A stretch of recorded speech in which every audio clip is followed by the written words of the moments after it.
Okay, so should I start? I'll just introduce you and then we'll. Oh, yeah. Okay. Yeah, so welcome, Baidurya, and welcome to all of you to another discussion session in Talking Films online.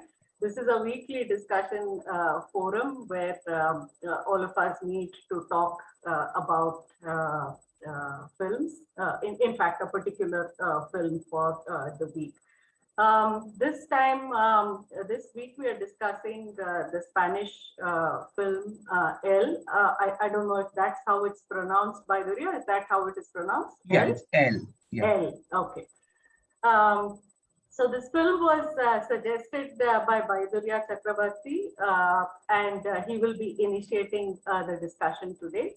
Dr. Baidurya is currently an assistant professor and head of the department audiovisual section at the Symbiosis Center for Media and Communication, Pune, a constituent part of the Symbiosis International University. His doctoral dissertation, which he received in cultural studies from DFL University, Hyderabad, titled Mapping the Ideological Terrain of Contemporary Bollywood, tried to provide a broad ideological reading of neoliberal transformations of Indian cinema. He has since published in journals like Studies in South Asian Film and Media, anthologies like Bollywood's New Woman, Liberalization, Liberation, and Contested Bodies. His other areas of interest include psychoanalysis, art and visual culture, digital humanities, theories of modernity, and Marxism. Welcome, Baidurya. I'm really looking forward to this discussion. Over to you. Thank you. Thank you so much. First of all, I want to thank TFO, Talking Films Online, and especially... yeah, hello. You can go ahead. Okay. People are joining, that's all. Okay. Yeah. Especially Professor Nikhila, who has been my professor at my alma mater, for giving me this chance. It was a bit of a challenge because I was not really thinking about what to do.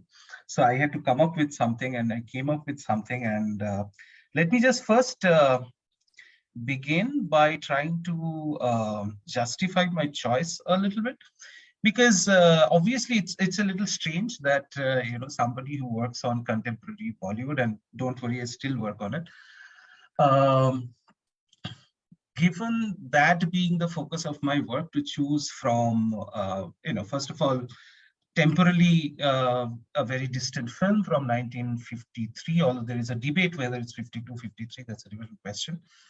To choose a film from there, but also to choose a film that is, from a film author like Louis Buñuel, who is very well known to anybody who has come from the cinephilia film festival and film appreciation kind of crowd.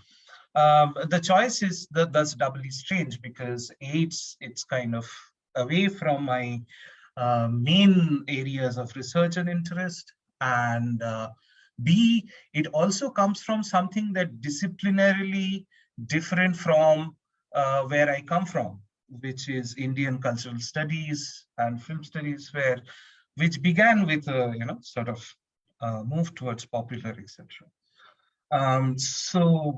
But what I will try to show over the time of this presentation is that although that might seem to be so, but I will try to connect this very distant film from a very conventional film author with certain contemporary preoccupations, and we will come down to something. I hope that we will be, at the end of my discussion, we will at least be able to provoke certain questions and certain thoughts about our own time, the kind of people and the kind of power and the kind of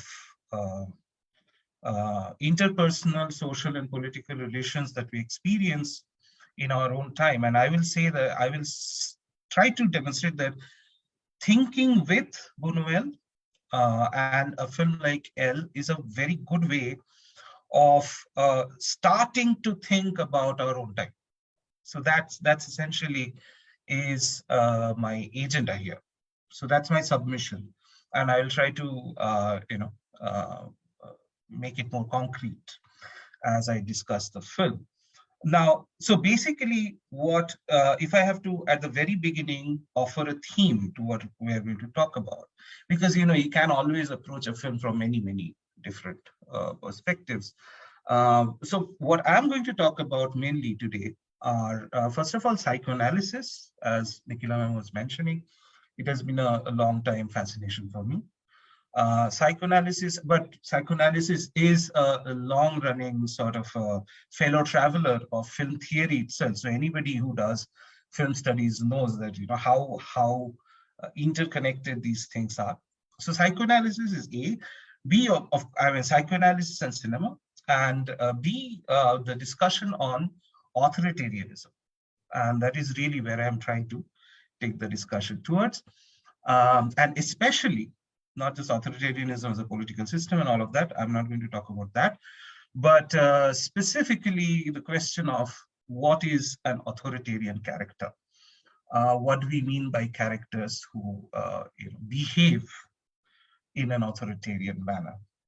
What is the psychopathology of authoritarianism? And L, of any of you who have watched the film, you will know that L is a very good sort of almost like a primer into that kind of question. So that's the theme, but let's not go too much into that. Let's just first talk about the film.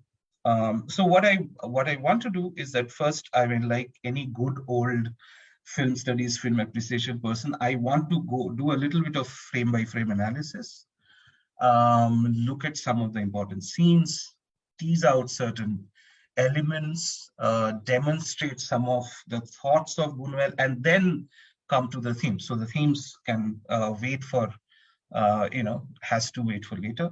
But this is just a guiding thread for all of you. If you have to, if you need a sort of something to hold on to while I'm talking about many different things, these are the things: psychoanalysis and its relation to cinema, and the question of the authoritarian character.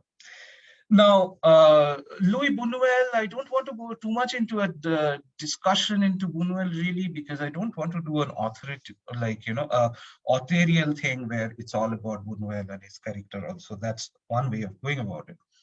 Buñuel is one of the sort of longest surviving filmmakers cinema has ever seen, along with maybe John Ford and to a certain extent Alfred Hitchcock. All the three started making films during the silent era, and they go on to make films into the 1970s, 1980, in case of Buñuel, 1980s. So an enormous sort of a career trajectory. And Buñuel generally is hailed as a surrealist filmmaker. He was very close to the original surrealist group that was headed by André Breton, and he was a friend of people like Salvador Dali, etc. And along with Salvador Dali, he made his first film. Actually, even before he knew anything about how to make a film, which is quite apparent in his first film, which is called Un Chien Andalou, the Andalusian Dog, which was made in 1929. But after making a couple of those films, along with his surrealist friends, he kind of breaks away from that movement, becomes part of the Spanish Civil War on the Republican side, against Franco, against the Christian fascist kind of people. And then he goes to America, tries to get into Hollywood, fails, but by the late 1940s, he ends up in Mexico and starts working in the Mexican film industry, which was the time of the Mexican golden age of Mexican cinema. And that's where he remains. Till about, I think, middle of 1960s. When he kind of, again, regains a certain kind of quote unquote international prestige and gets international production. And he starts to make films in France and, mainly in France, some of them in Spain, and so on. And then he dies in 1983. Now, there is something very weird about the way, if you go to any film appreciation course, or if you're looking at any normal discussion on Buñuel, there is a certain kind of blindness, there is a certain kind of aporia in the way the very career of Buñuel is seen. If you go by the common perception out there, even among the specialists, when people talk about Buñuel, they mean the first couple of surrealist films, and then the last 6 to 8 films that he made in Europe. It's a very, very Eurocentric way of looking at him. It's like his head and tail is what matters, but he's numerically, more abundant sort of part of the career, where he made more than 20 films. The entire Mexican period is really not taken into account. They're not studied, and they're not given any importance. General, I mean, I can even show you, like, biographies where academics just say that these films are inconsequential. We're not going to talk about it. So L is one of those films. L is one of those films where the spotlight is not on. So yes, that is also one of the reasons why we should watch L, because these are films that are not watched at all. They're kind of left underappreciated, and then one can ask a question, why? Now that is not my topic, so I will not spend much time to that. But I have argued somewhere else that this is because this is because not to do with the intrinsic quality of the Buñuel films, but to do with the very construction of what we mean by European art cinema, the Eurocentric creation, the construction of the discourse of art cinema, which tries very hard to separate itself from commercial cinema. And also, at the same time, it also tries to separate itself from the third world cinema. And to put it very crudely, the issue here is that if you look at a film like L, and if you look at a very large section of Buñuel's films, Buñuel films, stylistically, the way they're made, the basic philosophy of the films, they're not very different from mainstream commercial films. If you look at, if you just compare the film that we have shared with you, L, with films that are made in 50s and 60s in Hollywood, they are, and in fact in Bombay, they're not very different. The way lighting and the storytelling and all of these things happen, it's not, which is an anathema for art film people. I mean, to sort of blur the boundary between the popular and the art is a problem. And that is one of the reasons. And then there is another reason, which we will talk about as we'll go along, which is that I will try to show you that Buñuel has a certain kind of affinity, thematic affinity, with many of the concerns, socio-cultural and political concerns, that have, interested third world filmmakers in India, for example, like, somebody like, all the Sharat Chandra novels and so on, or, Sahib Bibi Ghulam, etc. That is the question of the feudal. And we will see this as I go into the film. And that is, again, something that you can't really put into the box of European art cinema, the question of the modern and the individual and the alienation and so on and so forth. For both of these reasons, the Mexican Buñuel, who is close to Hollywood, who is actually very much accepted within Mexico, and his films were hailed as the harbingers of Mexican nationalism by people like Octavio Paz, if you look into the history of a film called Los Olvidados. So he is very, very much part of a sort of Mexican national identity. So for both of these reasons, I'm just giving you the answers out and out without going into much detailed analysis of this. He has been kept; those films have been simply kept out of the Western canon because they do not, suit the thing that the West wants to project onto cinema as art. So yeah, so that's another reason why, you know, a study of films like L or many of his other films, many of which are lost films, nobody restores them, is interesting because you know, because they kind of deconstruct the received story of this great author that we all carry around, and makes him into a sort of a somebody who is engaging with questions that are very close to us, as we will see in this film, which is the question of feudalism, the, you know, the persistence of feudalism, which I think is a almost like a key to understanding much of Bunwell, and so on. Okay, so that's a little bit on L. So what I'm trying to do then is, the reason why I've chosen L is to, I will start with a film author who is like a fan favorite among the cinephilia film festival crowd, but then in fashion of Bunwell, to subvert it a bit and to tell a completely different story. And that story is one of, you know, one of meaning making, and rather one of realism.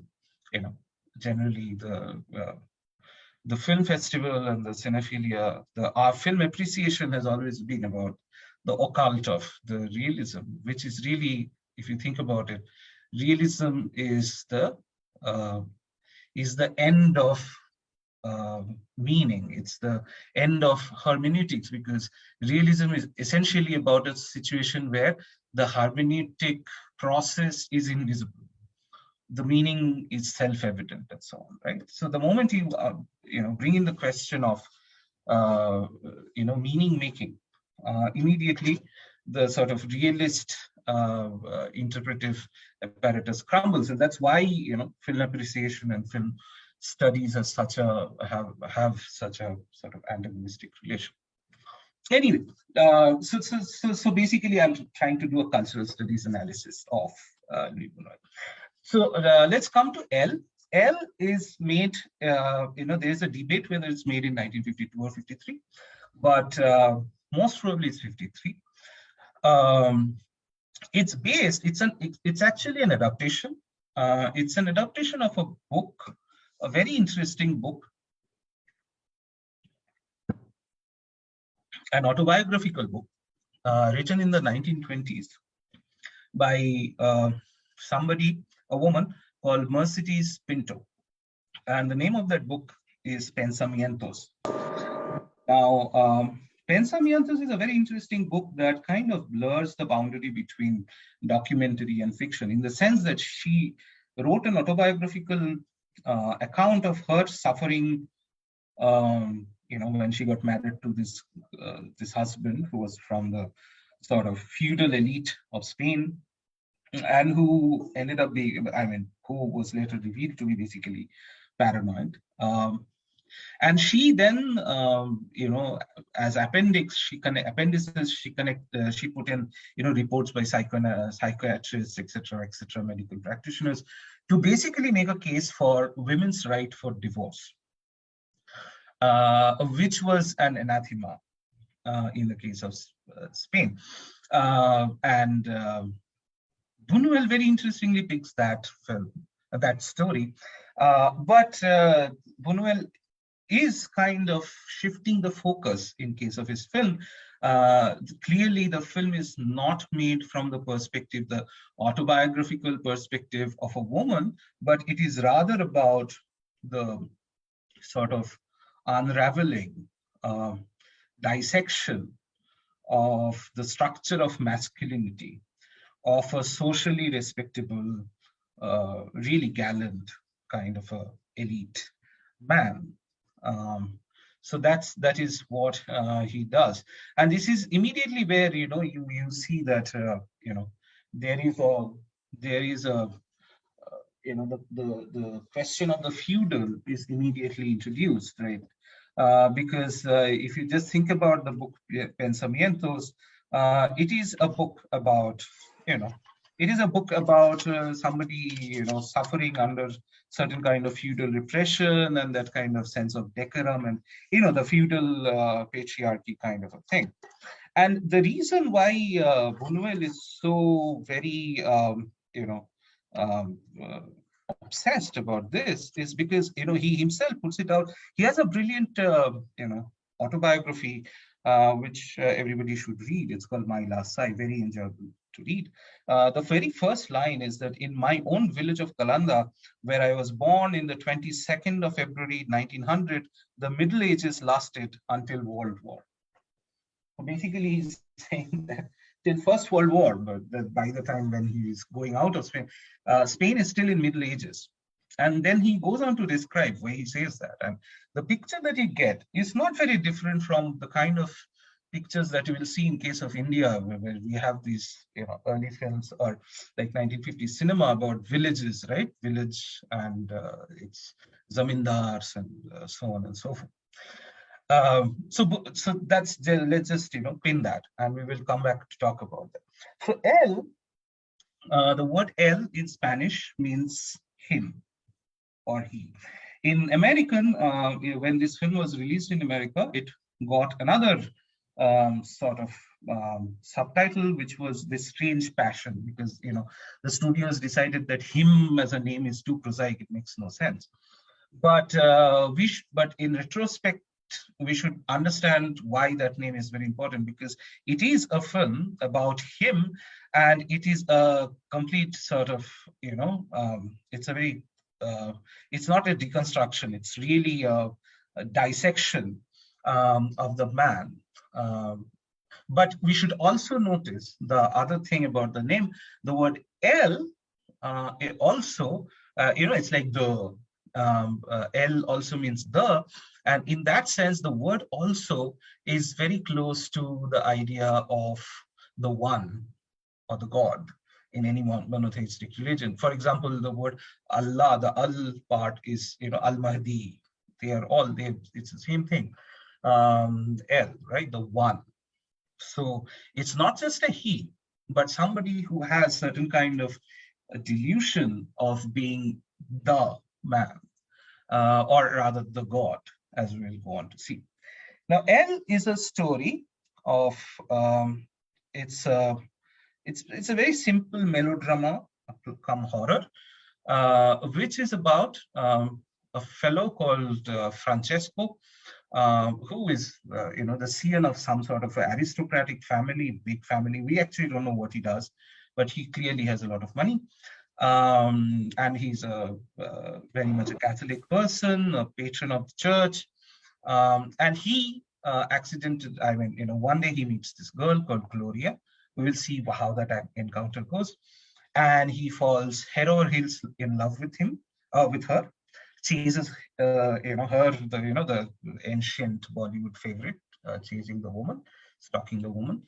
And basically finds that the Gloria is in relation with one of his friends who is an engineer called Raul, but manages to break it up and then gets married. But the moment he gets married, he starts to have a certain kind of he immediately on the wedding night he starts to doubt her and starts asking questions like, did you have a physical relationship with Raul? And when she says no, I will not tell you anything about this. This is beyond, below my dignity. And he says, you're not telling me anything, thus proving my points, etc., etc. Long story short, the paranoia, this situation grows.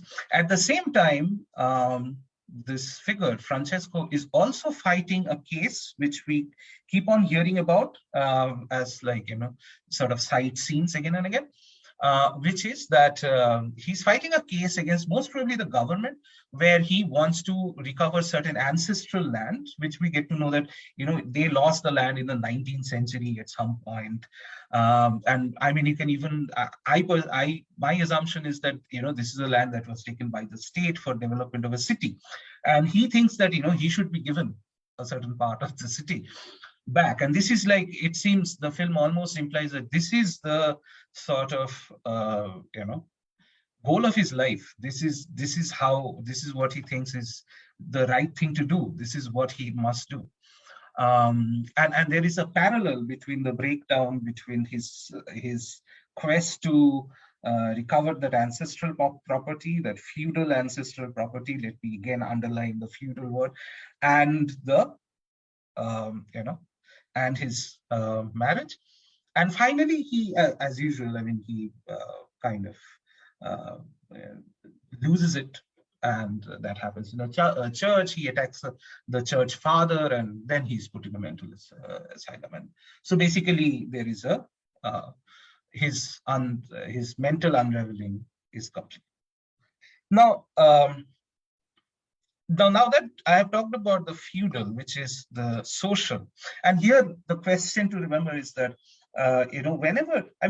whenever we look into questions of popular cinema, and we ask the question of what kind of representation is happening, what is the social background, right?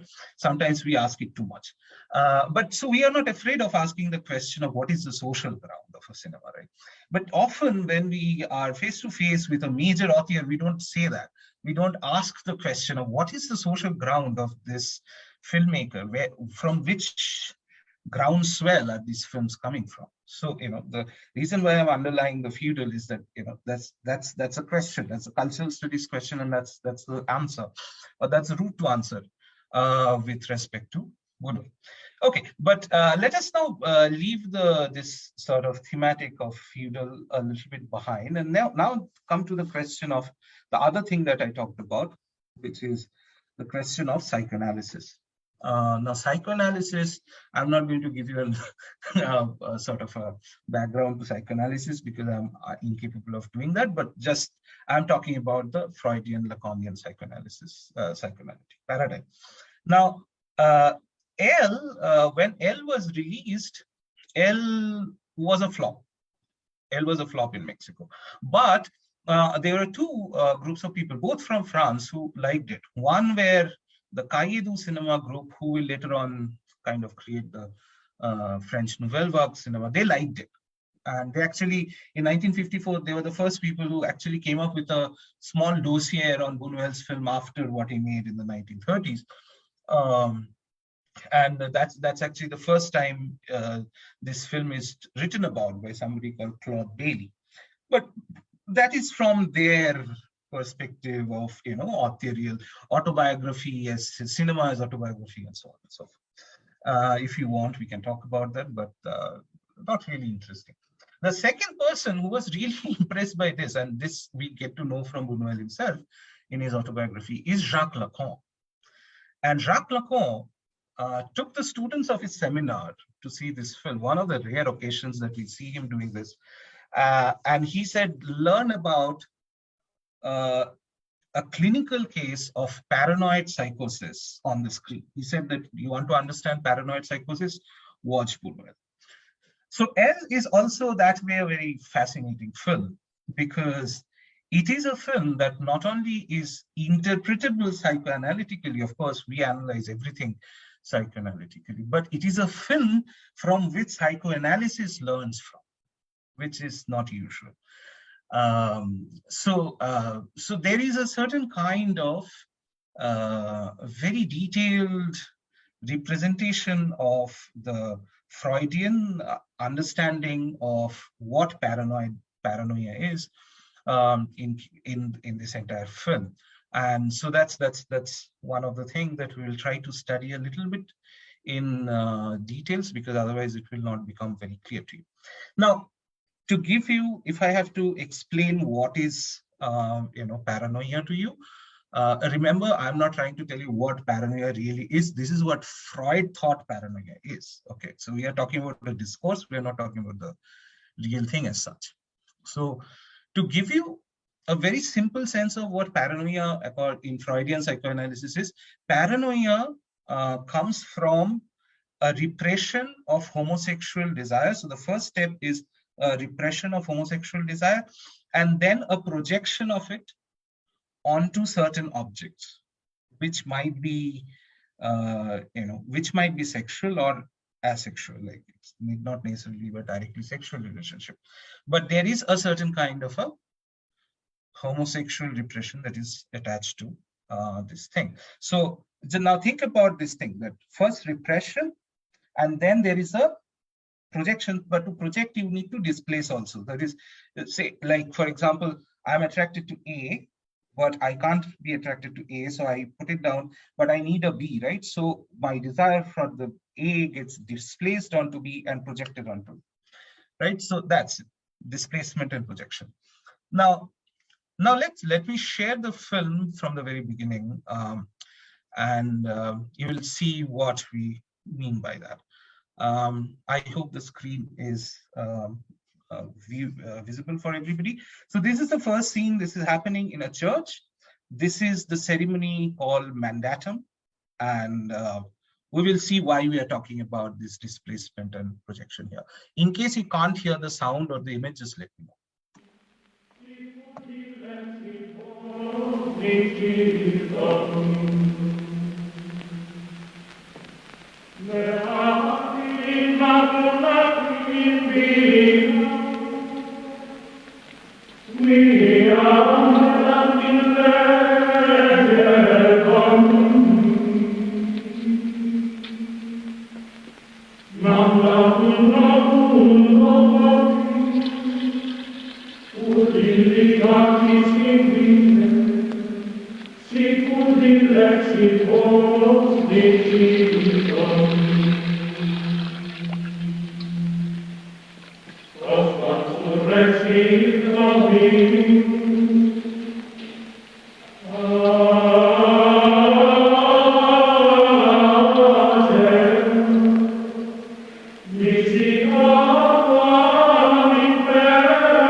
Francisco.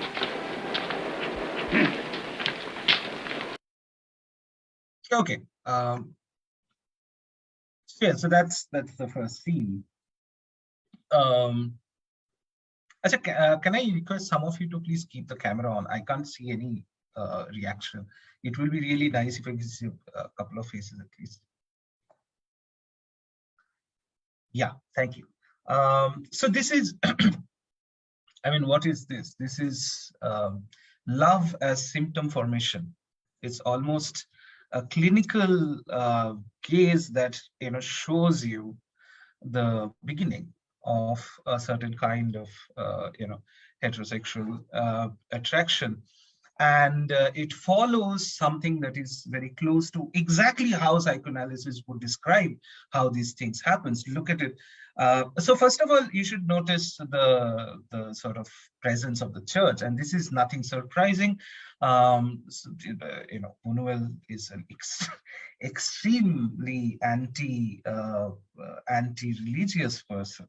And that is something he takes from the surrealist legacy. So surrealists in general had a certain mode of attacking the church, and that you see in case of Buñuel from the very beginning, from his very first film onward. So that is there, and obviously that is because something that we see in throughout 20th century, the idea that the church, and there are certain power mechanisms which manages to sublimate things in our society into something great and so on, underneath which the exact obverse goes on, which is repression and certain perversion and so on and so on. I mean, just simply think about the question of the stereotypical binary of women's representation, right? The goddess and the prostitute, the goddess and the whore. I mean, without the existence, the institutionalized possibility of sublimating women into the goddess, you're never going to have the other way around. They're connected, and this connection is in that sense maintained by the institution that allows you, that actually stages those places where you can say, where you sit with your stand with closed hands and sublimate them, etc. So that's a very 20th century realization that Buñuel has. But anyway, so that is something that you will that is found across the entire oeuvre of Buñuel's filmmaking. But what you see is, first of all, there is no words here. It's a completely visually told story, and what you see is this is a function. This is the ritual of mandatum, which is the feet washing ceremony in Christianity. I think there are certain versions in Hinduism as well and other religions, which signifies a certain kind of purity, etc. And what you see is that you very quickly shift from the sort of non-subjective third-person view to the subjective view of Francesco, who is the pallbearer, or whatever, the water pail bearer, whatever. And we see this row of feet of boys, beautifully lit, and you see a pan across those feet, and then we have this sort of track-in onto the feet, which represents the sort of the moment of attraction, where you separate an object from all other objects and focus on it, right? Which is a male feet. And then we see the guy's face, and then we see a replication of the same movement. He is now looking at another set of feet, which are, however, all women, right? And he chooses in a certain way. It's a random, arbitrary kind of a choice, and he kind of decides. And then the woman's. Then we go up. We see the woman's face. It's all lit in beautiful light, again very sublimated, and then the story of stalking her begins. And what does that mean? I mean, this sequence is so full of things that are psychoanalytically rich.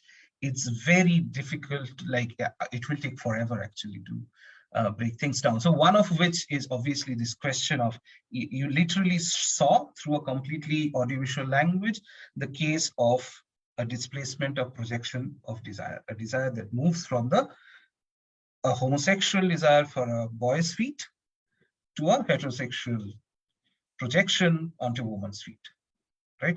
Which is, as I said, which is the Freudian definition of paranoia, right? or the condition of paranoia. He's putting that into the language of montage as an editing, not as a commentary, not as word, but by the very cinematic language, right? There are other things there as well, which are actually even more advanced. For example, his focus on not the entire body, but the feet as this sort of fetish object. And this is something we get to know from Lacan, for example. This is concept of part object, and the idea that and let me not put it difficultly. It's actually very commonsensical, which is that when human beings are sexually attracted to anybody, it is never, your perception is never of the entire person. You always valorize a certain part more than others. You're like, his voice is very nice, her singing is very good, right? Very commonplace things. But if you think closely about that, you realize that in this formation of an attraction to another, it is not the whole that gets that gets foregrounded. It's actually the parts that becomes greater than the whole, right? And that's a very sort of fundamental nature of all this kind of attraction formation. That again comes into the cinematic language. So his focus on the feet is not not accidental. It's actually something that is very close to the way psychoanalysis understands these things. So yeah, so this is what we call sort of this is where so from the very beginning we see that this relationship, this displacement and projection of a repressed homosexual desire onto heterosexual relationship, and that's already tells you that okay, this story will go somewhere which will be about paranoia. Anyway, so to move on to another thing about the film, so this is one of the parts of psychoanalysis that you see in this film, and I can actually show you other clippings from this film about that. The other thing, very cleverly, Buñuel puts in this film is that as he fleshes out the character of Francesco, we also very subtly, it's not very underscored, but you realize that he is somebody who is extremely obsessive compulsive about neatness, cleanness, orderliness, and he's also an extremely obstinate person, as you will see throughout the film, especially with his court case, which he keeps on fighting. It's an absurd thing, but he just he's obstinate about it. He will win it. Now this is another. So let me maybe show you some of the. Okay, I will show you those clips a little later. Now, this is, as you know, we generally, in common term, we call it OCD, right? Obsessive compulsive personality disorder. But there is another term in Freud, which is a very interesting term, and unfortunately nobody talks about it today, which is a question of what he calls anal characters. And I will not go into the theory of what is anal characters and what is pregenital development, etc.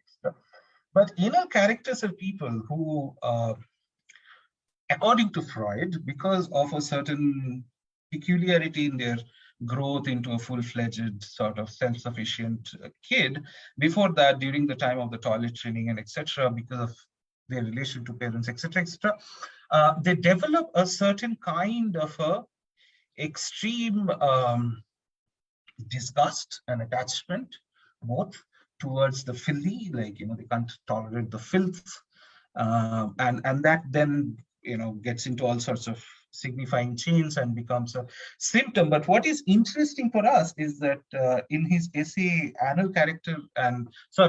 Formation of Character and Anal Eroticism, which Freud wrote in 1908, Freud did something very interesting. Freud said that these anal characters are actually very law-abiding, rule-oriented characters who can't live if one rule, one decorum is ever replaced. And they're very, they're very obstinate, and they're very clean, and they're also very parsimonious.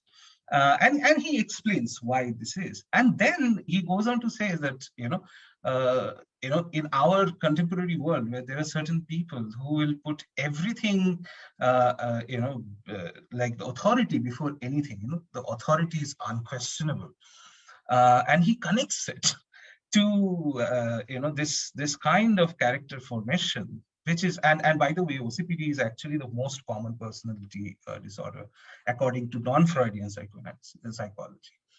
And he connects it. And whether we agree with Freud and not, I mean, that's a different question, whether he's right or wrong.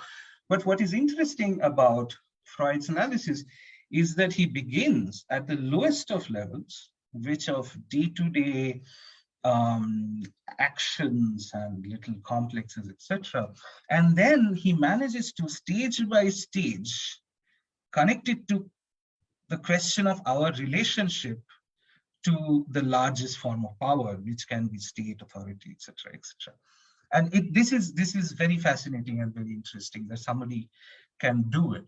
And in the film L also, you have this very peculiar thing, which is that, see, I mean, Buñuel very well could have made this into a film that is a psycho horror, right? It's about a man and woman's relation, patriarchal world, the man is this thing.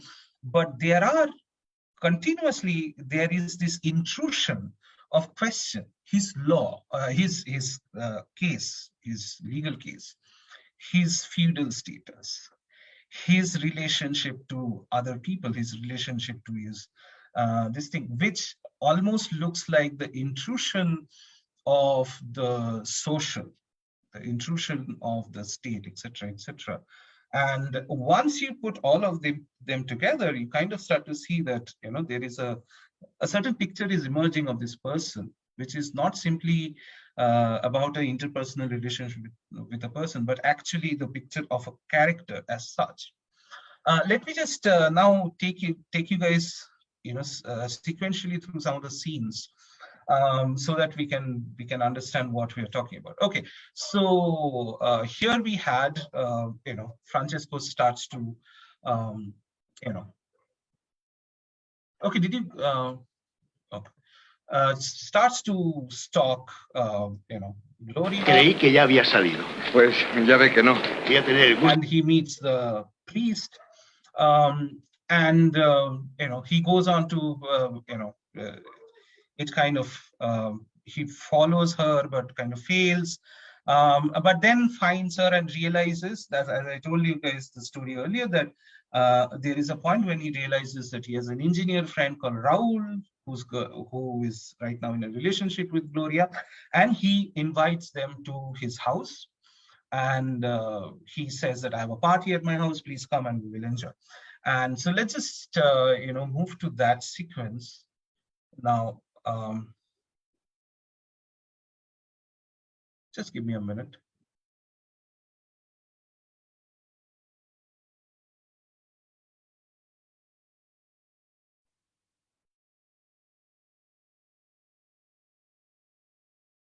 Que hayan venido.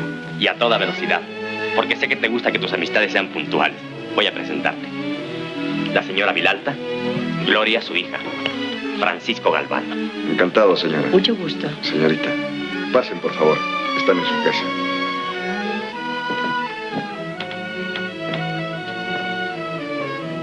Padre Velasco.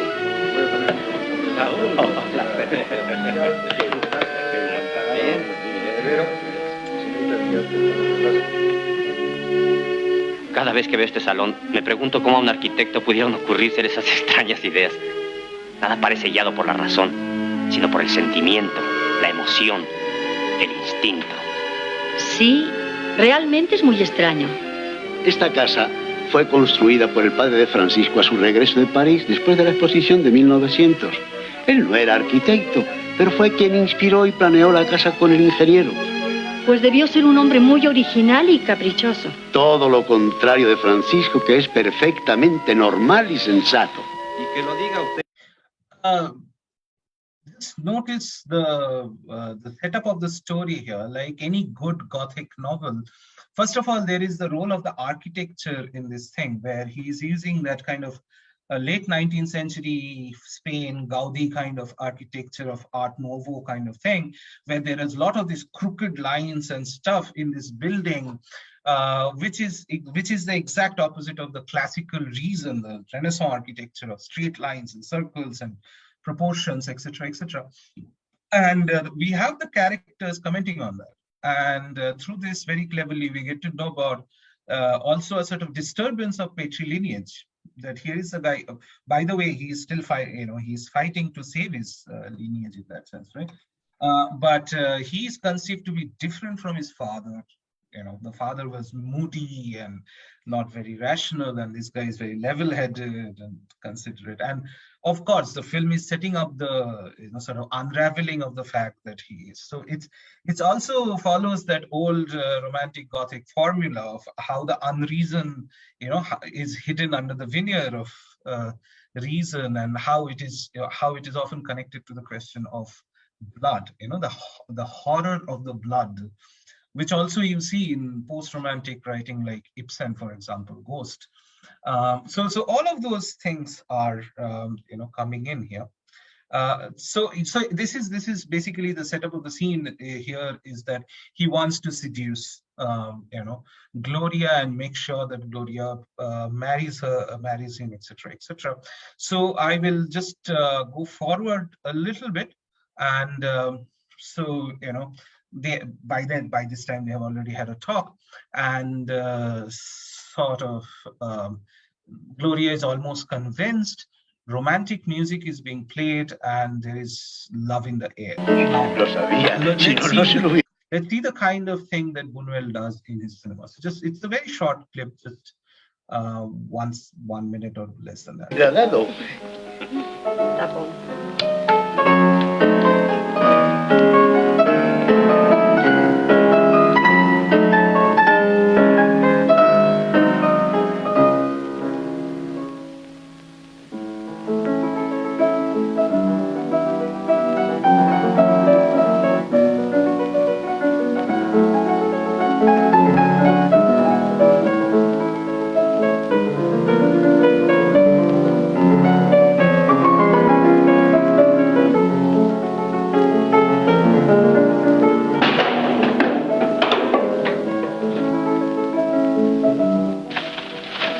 ¿Qué estás haciendo ahí? Señor, me han pedido la otra mesita de juego. Creí que estaba aquí. ¿Cómo se te ocurre? Sale enseguida y cierra la puerta. There you have this. If you watch the film at one go, this is that moment that you will most probably not even notice. But look at this. This is his house. A perfect sort of setup. Looks very elegant and stuff. But he has a closet which is full of dust. And okay, just let me continue.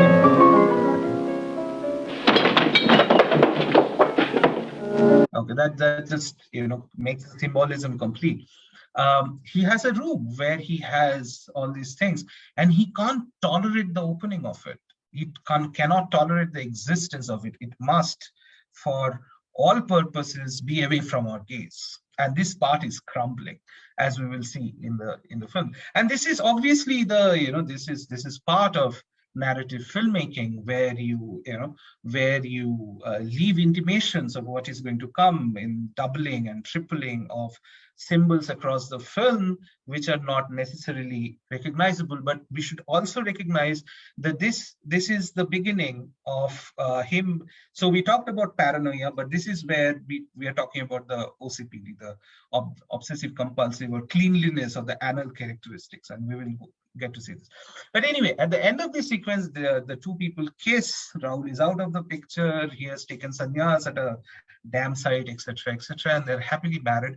Then we kind of have a flash forward, and we see Gloria meeting with Raoul again, maybe nearly a year later or whatever, and then she starts to recount her story. So now we are going to go forward to their honeymoon.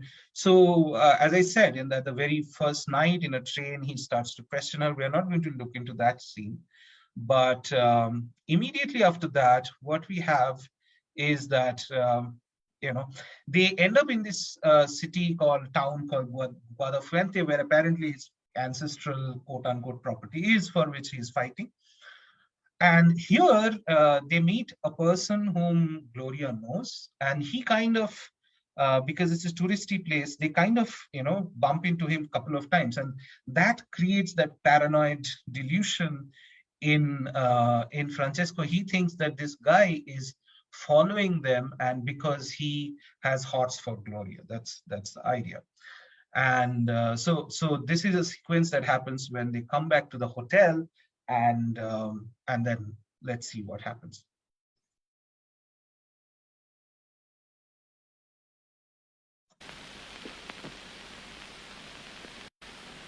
¿No quieres ponerle una? Y disimula. So ¿No van a comer los señores? Preferimos comer en el cuarto. they don't eat at the dining place because this guy is there and he's perturbed by it. So they go back to their room. Now look at this very carefully.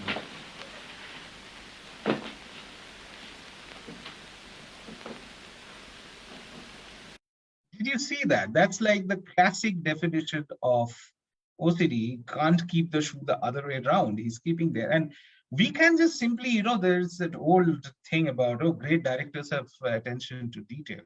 But the question is, what is the meaning of the detail? If you think of this as symbolic meaning making, it does have a very, very deep sort of symbolic meaning being weaved into the story, which is the Freudian thematic of the question of the anal, or to be specific, it's actually anal retentive character, somebody who has this obsessive cleanliness.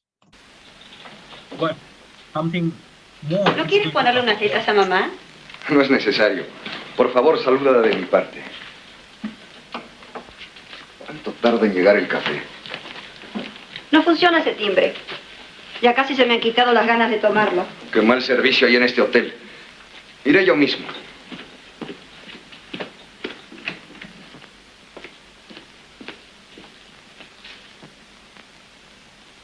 Camarera.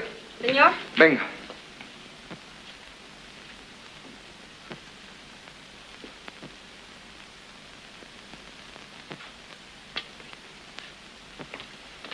Diga usted, señor.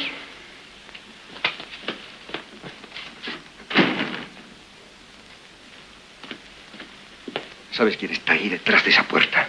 ¿Quién? Ahora dime que no tenía razón. El tipo ese que tú conoces se ha venido a vivir al cuarto de al lado. No es posible. ¿Cómo que no? Si lo acabo de ver yo.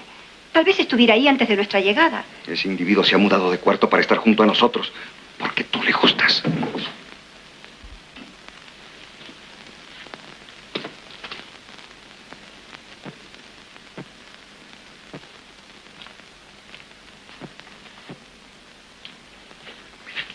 Ven aquí. Nos está espiando.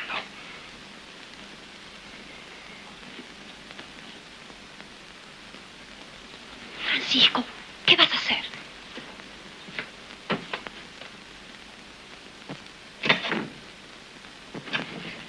Se apartó. Ahora mismo voy a terminar con esta situación indigna.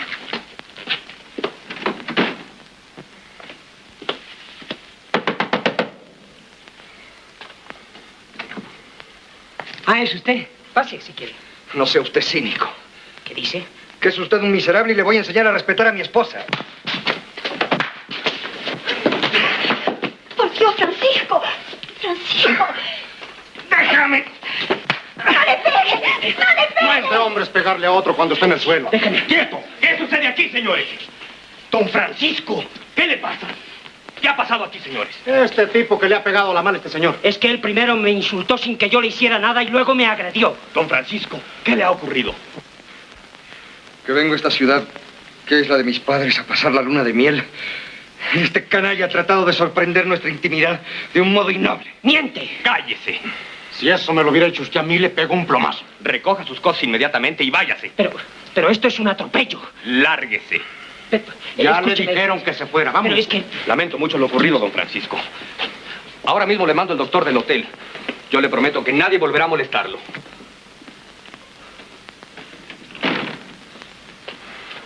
Ay, Dios mío, Francisco. Espera, aquí tengo algo.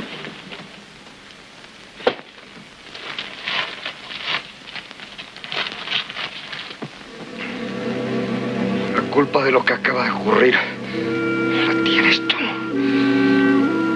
No te lo perdonaré jamás. Entonces comprendí por primera vez la vida que me esperaba. That is how it began.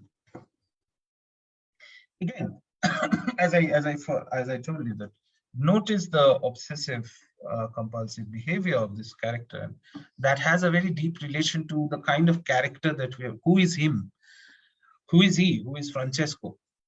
There's a very deep connection to these little details. But what you also notice here, very importantly, is that first of all, I mean, at a very straightforward level, this film is an indictment of masculinity, and very specifically the kind of masculinity that Spanish culture, not only in Spain, the homeland, but also in the colonies created, which is often known as machismo. Now, Buñuel himself is a product of machismo. I mean, Spain's entire history and culture is full of the question of machismo and also critique of machismo. I mean, think about something like Don Quixote by Cervantes. But what you see here at the social level also, look how he is maintained, his paranoia and his sense of jealousy is actually maintained by a social structure, his hometown, and this code of machismo is like, how can you hit somebody who's fallen down, and oh, you're looking into somebody else's wife. If I was in his place, I will shoot you. So there is this, I mean, although this is not the central thematic of the film, but at the background, this question, the cultural, those edifices that are built, which keeps this kind of behavior, acceptable, which is what we call patriarchy, is very much there. But what also, I mean, stuns me, and what you should also notice here, is the question of gaze. Now, gaze is a very old and often very misunderstood idea in film theory. Comes from a time when apparatus film theory used to be the sort of hegemonic theory of film studies, which is basic, and we generally are acquainted with that through the feminist work of Laura Mulvey and so on. But the problem with that idea is that to put gaze theory very simply, is that the idea that the viewer's look coincides with the all-knowing camera's look, which then objectifies something as things that you can completely control. But this, although the word gaze was taken from Jacques Lacan very, very clearly, but that is actually not the meaning of gaze. And that is not the meaning of gaze in psychoanalysis at all. Because, and that is where the entire discussion about male gaze kind of fails, because it remains very, very limited in the sense that it only looks at control, it only looks at objectification, it doesn't look into delusion, it doesn't look into the insecurity generated by the very fact of gaze. What do I mean by that? So just to quote a very simple sentence from Lacan, he once said that, while talking about gaze in four fundamental theses of psychoanalysis, he wrote that I see only from one point, but in my existence, I am looked at from all sides. So I see only from one point, but in my existence, I am looked at from all sides. In other words, basically what he's saying is that the acceptance of the fact that I can look at things and thus kind of own the thing also comes with the package that I can also be that object which everybody looks at, or even the object that I look at can be looked at by everybody. And in a certain sense, I'm just going to use shorthand, not going into too many definitions of this. The acceptance of the sort of what you can call quote unquote mature or normal stage of sexual, that kind of development, that development comes with the acceptance of this fact that, you are just one among many who can look, and you're also one among those who can be looked at. This acceptance of not being just the only one who can do it is the very source of desire. When you desire somebody, you realize that the other person can be desired by everybody, and you're not the only person who can be. The moment this relationship goes away, we enter what we call a demand relationship, which is that, what children do is like, only I can love you and you have to give it to me, right? So in a sense, what you're looking at in case of Francisco is that it's like somebody who has not really matured to what in Lacanian term we call the symbolic, but is still caught in the imaginary. But the question of the gaze, however, is that this is the thing, the moment you acquire a gaze, when you are in a position of the mastery of the gaze, at the very same moment, you are also under the assault of many other gazes. How do you handle it? And the point of this kind of paranoid psychosis is that you can't, which is why you see Francesco, who thinks that every single hole is potentially an eye, who is looking at Gloria and who is looking at him. And he tries to, physically and very violently, he puts an entire steel wool, whatever, that thing, through the thing, potentially trying to blind the other person. And this also foreshadows something that comes later. This is again a sort of cinematic construction of the paranoia. But this is not the creation of mastery and control, but rather how at the very point at which you can assume mastery, the mastery kind of fails you. This is also true for something like, fetishism. You saw that how he fetishizes from the very beginning. Gloria is fetishized to her feet.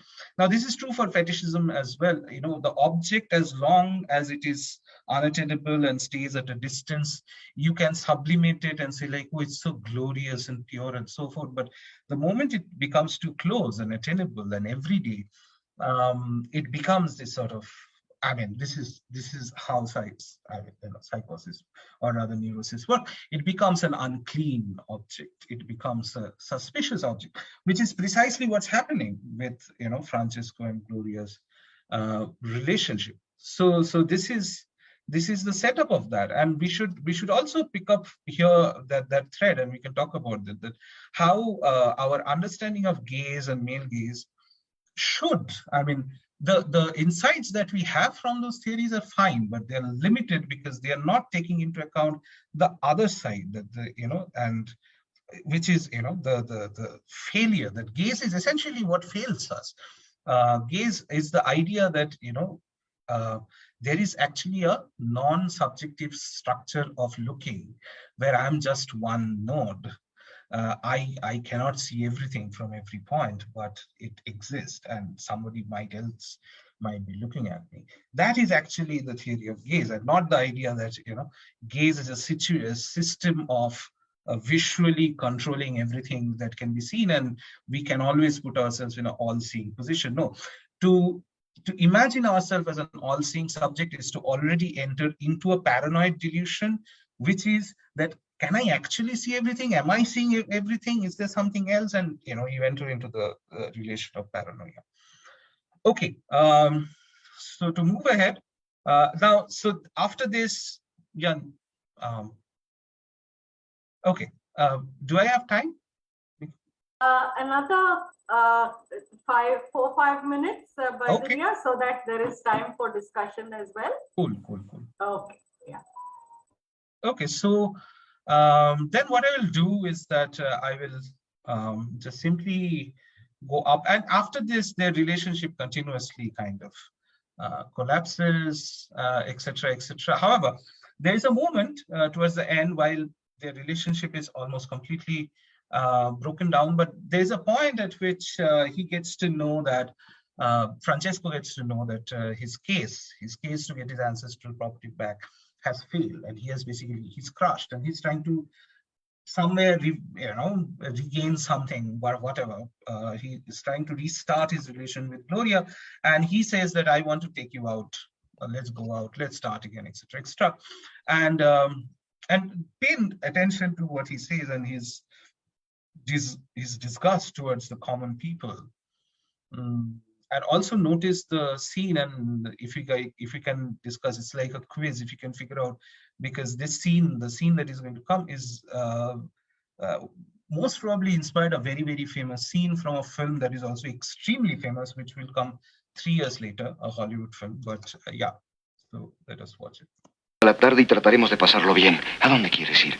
Me es igual. No, yo quiero que tú elijas. Podríamos ir al cine. Al cine no, hoy no tengo ganas de cine. Pues no sé. Hay carreras de caballos. Prefiero el cine a las carreras. Polvo, calor y sobre todo gente estúpidamente alegre y despreocupada. Me hace daño la felicidad de los tontos. Entonces... Ya sé. Te llevaré a un lugar maravilloso, único. ¿Dónde? Ven. Ya verás.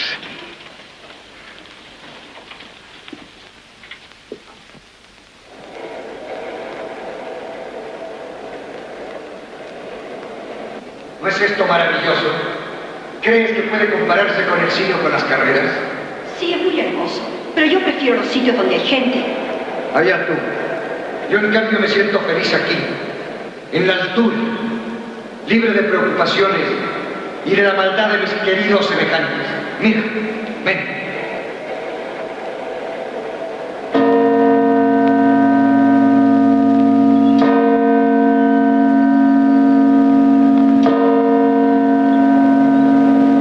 Tienes a tu gente. Desde aquí se ve claramente lo que son. Gusanos arrastrándose por el suelo. Dan ganas de aplastarlos con el pie. ¿Qué cosas dice Francisco? Eso es egoísmo puro. ¿Y qué? El egoísmo es la esencia de un alma noble. Yo desprecio a los hombres, ¿entiendes? Si fuera Dios, no los perdonaría nunca.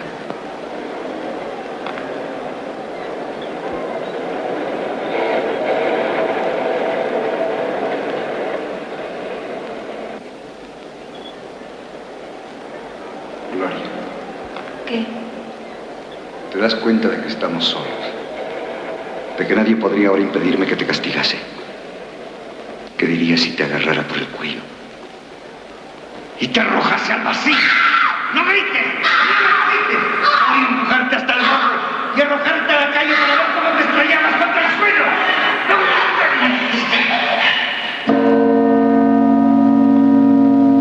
¡No te asustes! ¡Es una broma! Okay, I don't have much time, so I'll stop here and talk about the conclusion. This is a scene where you finally see this slippage from Francesco's imagination of his position vis-a-vis people who are ants, who disgust him, right? Who are this unclean filth. Again, remember the anal character, this, this filth, the idea of the filth. And also, if you remember that, he has its own people. We saw in the hotel scene, right, where he says like my hometown and all these people. So this sort of attraction, repulsion towards at once being the king of the people and thinking of the people as being ant, that which is almost like a one's perspective vis-a-vis the social political reality. Two, the interpersonal reality where one becomes the punisher and the judge and like there is nobody here, happens at an instance, right? Which is a very quick slippage, which shows you in sort of in the lineage of Freud and a certain kind of legacy that Freud left to us, and which today, and that's the point, that today we have forgotten, which is how to actually connect the individual in a level-wise analysis to the question of the highest of the, of the political, of the social, and so on, and how to connect these things, and that happens in the language of cinema. And that's what I mean by, why L is this tremendous primer in the study of the authoritarian anal character, and also a critique of a feudal world, of a certain kind of persistence of feudal, which actually you see throughout Buñuel. Like this is one film, but there are films like Viridiana, Tristana, The Obscure Object of Desire, and I can just name film after film where you see these old bourgeoisie people who are very clean, obstinate, and so on, but they all have the dirty closet. Which connects, okay, let me just mention the submissions that I have to make here. First thing is that we should, so how do I connect my coming from a cultural studies background with somebody like Buñuel? Well, my submission here is that Buñuel should be thought of as a third world filmmaker, in the sense that he spent most of his time making film in Mexico, in the popular film industry. He comes from a country he himself says lived in the Middle Ages till the World War, and who himself comes from a feudal world. The preoccupations of his cinema is actually something that pretty much resonates with us. It is only our imaginary constructions of the distinctions between art cinema and so on, and more importantly, our imaginary construction on both sides of what is European and what is non-European, that keeps us from seeing this. But we are, in a lot of ways, the cinemas that we are thinking about, they are coming out of the same groundswell. Buñuel need not be that distant star of the European canon to us if we know where to look. Rather than falling back, rather than bending the same stick backwards and saying like, no, we are going to look for a non-European canon and so on and so forth. That's the first kind of thing, that a concrete social cultural analysis of cinema can actually allow you to transcend these kind of boundaries, rather than reinforcing the boundary by looking at the other side of the mirror and saying that what can I find on my side, which then becomes a football match, like you have Marx, I have this, Vivekananda, and so on and so forth. That's the first submission. The second submission is about, and I didn't have much time to talk about this. I have lot to talk about. This is something I've been thinking about for a long time, which is the relationship between psychoanalysis and cinema. Usually we think of psychoanalysis as something that is useful for analyzing cinema. Now, people who have paid attention to a film like El, like there is a guy called Julian Gutierrez Alvilla. He's a Mexican scholar. If you want to look into his work, he has a book called Queering Buñuel. He actually says that this is actually filming psychoanalysis, somebody who knows psychoanalysis and he's trying to film psychoanalysis. I'm going to disagree with both, and I'm going to say that psychoanalysis is cinema, or rather, at a certain point, historical point, if we historicize the development of these two, cinema and psychoanalysis were thinking about the same things at the same time, but in two completely different languages. This is not even a question of translation, but what Deleuze talks about, which is the question of thinking in different languages, how cinema actually thinks. Cinema doesn't translate thought. Cinema thinks, and cinema thinks as acutely as psychoanalysis thinks. So we do not need to, and this is a mistake that film researchers do. They think that the film doesn't have enough thought, so you need theory, which you will bring and put there, and so that this is what the film is thinking. You are elevating the film to the level of theory. It's not. The film is the theory, and this happened because there was a certain kind of, and this is where the question of cultural studies becomes important. We need to have that very large picture where we see Buñuel and Jacques Lacan and everybody, they're sitting together and they're growing up together. And they're responding to the same time of Franco and Hitler and Mussolini and the coming of fascism. And the entire story, and Freud also in his own way, being achieved. And this entire structure of theory that we have, which is today looks absurd, where you start with who will in their good senses use something like the anal character theory. Nobody does. Because, I mean, how can you connect? I mean, the obvious question would be, how can you connect somebody's day-to-day growth to their, their ultimate predilection for power, etc.? There are all sorts of valid questions. And I'm not questioning that. I'm not saying that, he's right.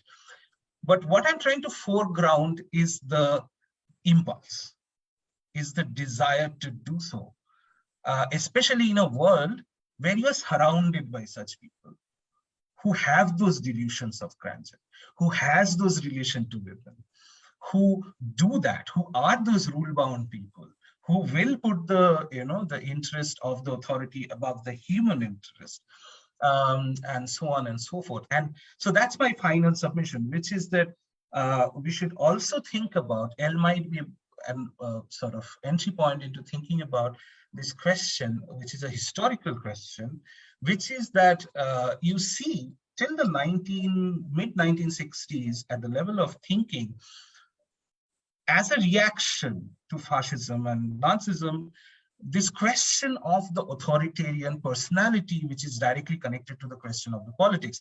Very important in this is the work of Frankfurt School, especially in America, where they even create indexes of what an authoritarian personality might look like, questionnaires, etc. We can question all of that. I mean, we need not go back there. But they're trying to do that. They're basically trying to connect the everyday individual to the larger structure and trying to analyze all of it. And this is the entire question gets completely thrown out with the coming of a certain kind of youth liberatory movement in the 1960s, along with which comes what today we call theory, which kind of gives away these questions almost entirely or rebrands, reworks, reformulates the relation to whether Freud, psychoanalysis, etc., etc. And we have forgotten these questions. What I'm going to add, okay, not just forgotten these questions, we do not make these films also. If you look at the popular cinema landscape, we are no longer making films like these, not just the Buñuel level, but even the lesser level, not even a Ford level or a Hollywood level, where we understand individual psychosis vis-a-vis the problems of political, social power. And so it's a huge gap in our contemporary society, and which needs to be co-thought by both cinema as well as academia theory. So those are my submissions. Thank you for the extra time. I'll stop. Okay, thanks Baidurya for the really elaborate analysis and discussion, drawing the film into directions that with the first viewing didn't seem very apparent, but after listening to you and the way you made connections with several discourses of the times, I think it's become a very, very, I mean, you've opened out a whole lot of issues. I can already see people are unmuting to respond. Paniraj sir, please go ahead. I'm sorry, it is accidentally unmuted. I asked Kadar to speak. Yeah, but please go ahead, sir. You're most welcome. No. I was passionately listening to what he was saying, because Vinyl is my favorite, and the way Baidurya put it was really, really worth listening to. I'm just thinking about what he said. I cannot immediately react to what he said, so I want others to speak. Thank you, sir. Okay, sure. Anyone else who wants to come in at this point? Yeah, Rajan, please go ahead. I liked your reading, and it was very, very interesting. But also, when we're talking about Francisco, the name, we also remember the fascist dictator, Francisco, what's the name? Franco, right? Franco, yeah. Yeah. So he was still very much alive at this point of time, and he's supposed to have liberalized his policies and changed, right? So what exactly is happening over here? The Republican spirit of France gets knocked off in the 50s and 60s, and all that is still there. And that's still right up to 1978. right? When the whole of Spain is under fascism, right? So how do we link all these things up, right? Because fascism also has got something to do with machismo, and it's got something to do with a lot of things, themes that are linked up with the film, right? Thank you. Yeah, so Francisco Franco is also, of course, one of the things, and Franco is kind of a consistent target for somebody like Buñuel. Of course, if you know the story of the making of Viridiana, so this film is still at a point of the sort of unmitigated Franco power. Like, there is no question of going back to Spain. So I think, at this point, he's making the film quite from the Mexican perspective. He's not really speaking to the Spanish audience yet, because there is just simply no hope. I mean, if you look into his biographical details, it's just not there. So he had more or less kind of decided that he's going to spend his life in Mexico. And that makes it more interesting, because, Mexico obviously didn't have the kind of direct Christian fascist rule as that, but even then in the colony, I mean, there was quite a lot of negative reaction of that. And I mean, if we now extrapolate that question into India, for example, we never had a fascist rule apparently till now. But if you look at, for example, the effect, the sort of fellow friends of Nazis and fascists in, for example, Indian economic planning.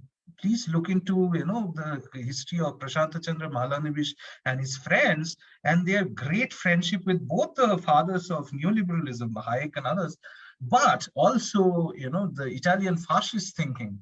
And it has actually there's a lot of direct influence on Nehru's economic policy. We don't talk about that.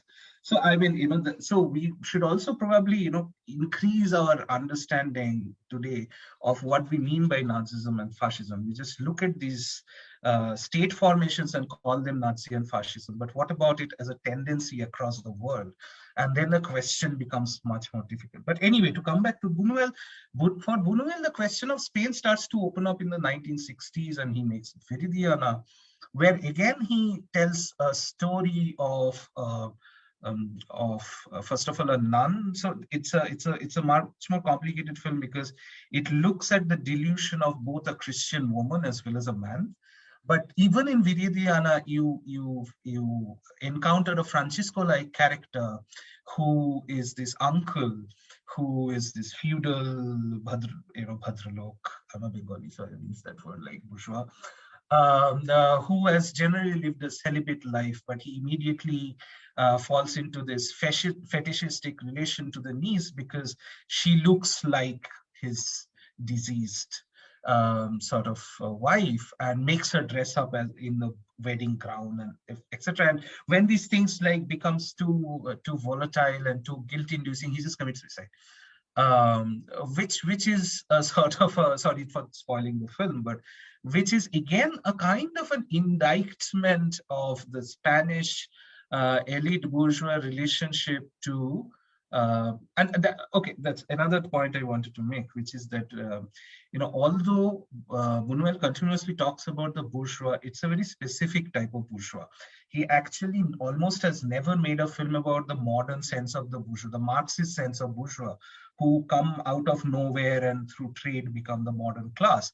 But he actually, by bourgeois, means the persistence of a certain kind of feudal family who become the elite. So it's actually a misnomer.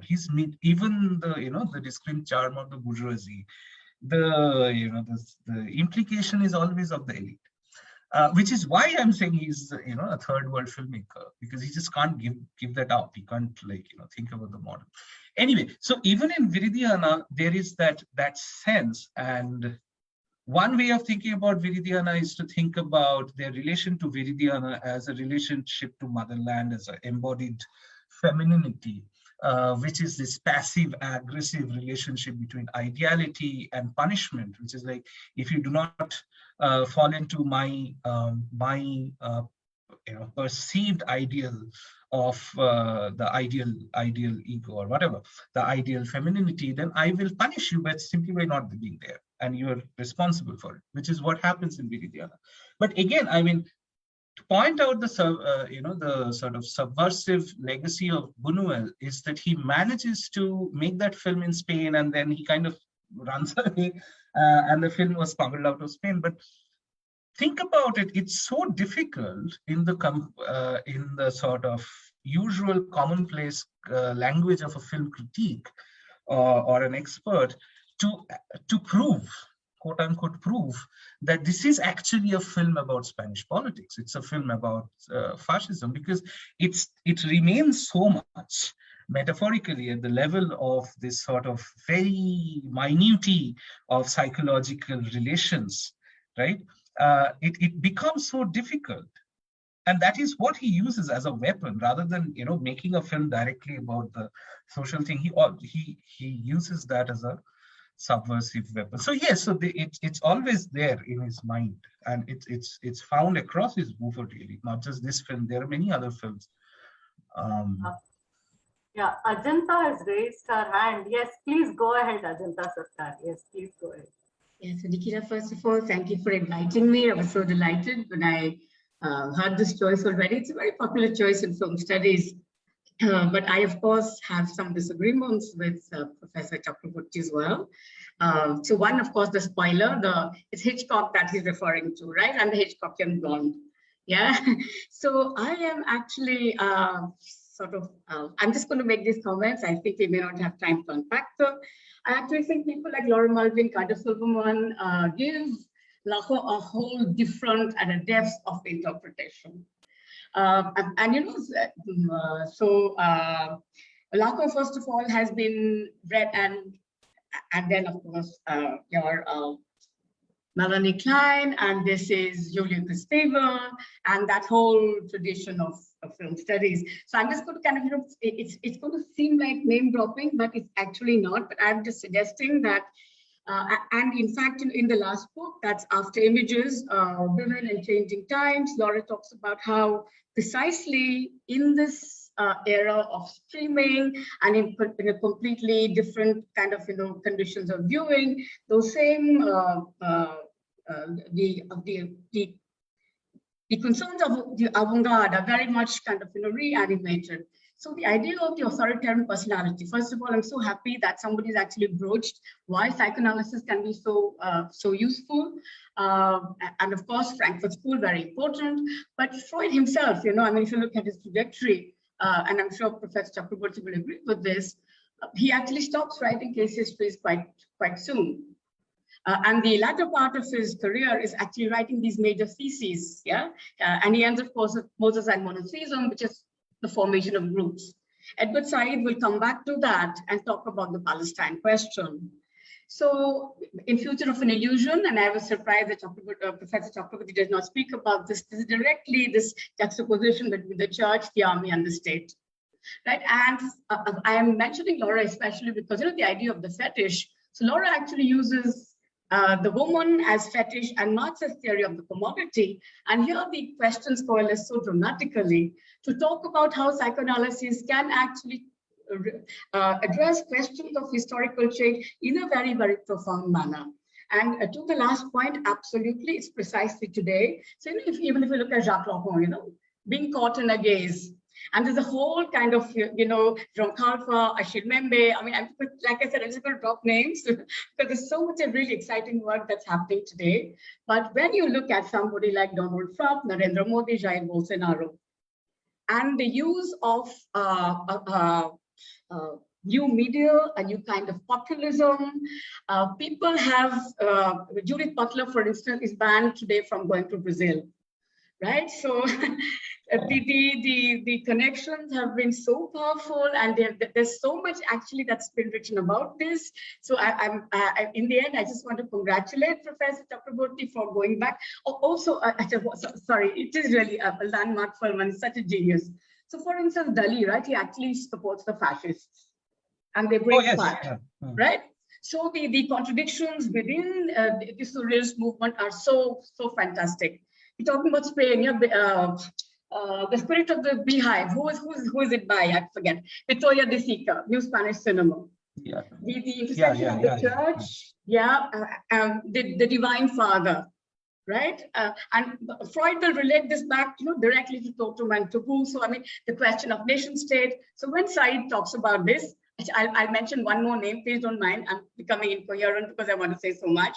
So Said's question of Palestine, right? Jacqueline Rose writes then the question of Zion. Yeah. So, I mean, there's such a fantastic tradition about how you have this, this kind of divine leader around whom a group was formed. And fascism is all about this, a certain kind of group formation. Said goes back to this, the final text, in the final text that Freud writes, which is published posthumously, it's called Moses and Monotheism. There are actually two Moses, and there, to dissect the authoritarian personality completely, Freud actually in the end speculates that Moses may in fact not be a Jew. Then, of course, he's completely disinherited, right? Even from the Jewish tradition. Yeah. So Said goes back to this fantastic text, and he looks at it in the context of the nation state.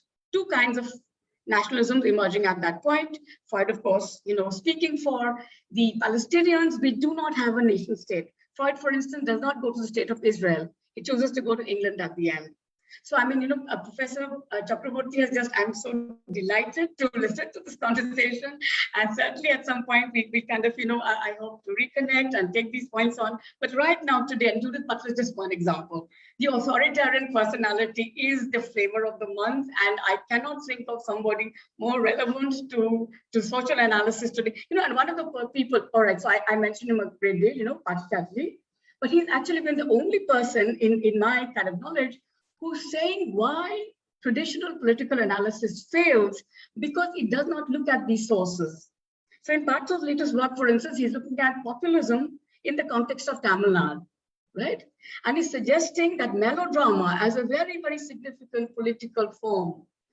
And so in a sense, what Professor Chakrabarti and many others are I think, speculating is that the realm of politics needs to be rethought. Classical liberalism, we know, was not politics in most of the world.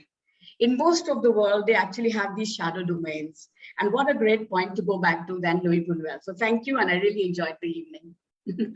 Thank you for that. I mean, couple of things I wanted to just mention. One is that when I talked about, so in my mind, I'm also keeping the fact that I'm addressing students as well as fellow academics. So I'm trying to, be as, start from there as much as possible. So I'm not really talking about Malvi. I mean, Malvi is the sort of name, she's the name that is put to this, but it has this, a certain kind of application of gaze theory is very commonplace. When you go into, sophomore film studies and cultural studies kind of work, which starts with a certain assumption. I'm absolutely aware of the fact that, in fact, one way of thinking about Malvi's entire career after that essay is to, continuously engaging with that, with the afterthought essay, and that again and again and again, and the sense that you get very clearly, and she's trying to make it, complicate the question of the gaze and trying to, and so on and so forth. So it's not really about Malvi. I'm just put the name out there for making people understand what we are talking about. But it's not a criticism of Malvi, but generally the common sense that in the academic world gaze theory generates, and which just continues to circulate in many things, including Instagrams, and go on YouTube and Google what is gaze, and you will see the kind of answers that go around, which is actually very far from the nuances of Malvi, but which holds on to that core. And which I think another thing we should think about is that where does academic thought go? It actually ends up on YouTube and then goes to people. And we should actually, now at least, we should think about what form does academic thought take when it reaches YouTube, what are lost and what are kept, and why is it that it takes that form, and what we can do to make it more nuanced, because we no longer have the sort of, luxury of saying that it's, we're doing academics. It's a complicated thing, and it doesn't really, it's not going to go down there. No, it does. It just simply lands up on YouTube. The second thing I didn't touch upon here, just to mention, is that I wanted to talk about the difference between somebody like Dali and Buñuel at the level of cinematic or like visual construction. And my idea is that if Buñuel is a surrealist, Dali is surrealist for the completely opposite reason. And my basic argument is that if you look at, like, think about the image called persistence of time, which is, the melting clocks. Now, if you look at that image, what is happening here is that there is a lack of, to put it crudely, it's a lack of meaning making. There is not enough metonymic or metaphorical connection here. What you're looking at is essentially a thing, a melting clock. And the more you stare into it, the more you face this absence, the more you kind of fill it up with sublimated ideas. You bring things from externally, right? And the name does that, like, it's a molten clock. So, you name it persistence of time. Buñuel is the other way around. If he ever showed a clock, he will actually call it the molten clock. So he's the desublimating person who actually fills up the screen with enormous amount of sometimes disjunctive but generally metaphorical connection. For example, in this film later you will see that the main character picks up a thread and a big needle and a blade and cotton, and the guy goes to the bed of his wife. So you can't possibly sublimate it. You are so crowded with this information that is, we are not going to show anything, but it's a needle, thread, cotton, some liquid.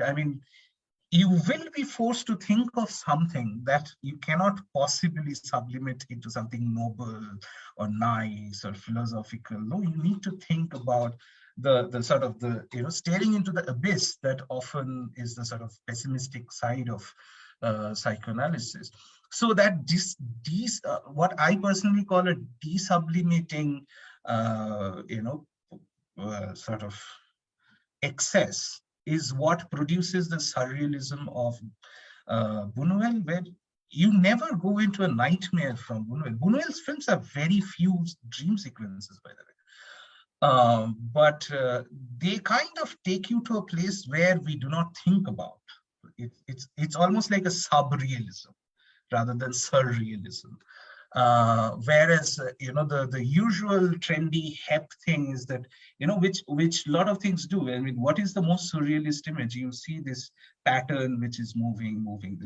There is no meaning, right? It's just icon, and you can sublimate that into anything, right? That's why the most sublime image is of the icon, because God has no other meaning. Completely self-sufficient. That's why you can sublimate God into anything. You can put anything into it.